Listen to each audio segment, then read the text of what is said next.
Friends, మీరు ఇప్పటిదాకా ఏ సినిమాకి ఎక్కువ రేట్ పెట్టి టికెట్ కొన్నారు? నేనైతే నాకు ఊహ తెలిసినప్పుడు పుష్పకి 1500 2000 ఒక మనిషికి కొన్నా. నేను ఆ టైంలో ఆల్మోస్ట్ ఒక 10,000 ఖర్చు చేశాను. ఆ తర్వాత వీరమల్లో కూడా అంతే రకమైనటువంటి ఖర్చు అయితే చేశాను. కానీ ఒక అభిమాని ఓజీ సినిమా టికెట్ కోసం ఏకంగా 5 లక్షలు అయితే ఖర్చు పెట్టారు. ఎస్, మీరు విన్నది నిజమే. ఒకసారి ఈ వీడియో క్లిప్ వినండి.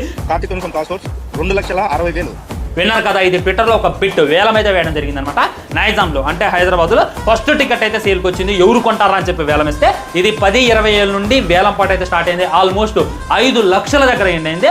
వామ్మో, ఇది ఎక్కడి మాసరా మామ, 5 లక్షలు అంటే చాలా మంది జీవితం అంతా కష్టపడ్డా ఆ డబ్బులు చూడలేరు.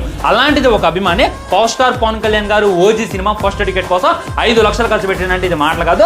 అదే 5 లక్షలతో 2-3 థియేటర్ల టికెట్లు మొత్తం కొనొచ్చు. కానీ మనోడైతే ఒక టికెట్ కొన్నాడు. దీనివల్ల లాభం ఏంటంటే తనని పెద్ద ఫ్యాన్ గా గుర్తిస్తారు. ఇప్పుడు పవర్ స్టార్ పవన్ కళ్యాణ్ గారికి చాలా మంది అభిమానులు ఉన్నారు. ఆ అభిమానులు అందరిలోకెల్లా తనే తోపుగా గుర్తిస్తారు. అండ్ థియేటర్లో కూడా ఇందులో రాజభోగాలు ఉంటాయని చెప్పి నేనైతే విన్నా. ఫుల్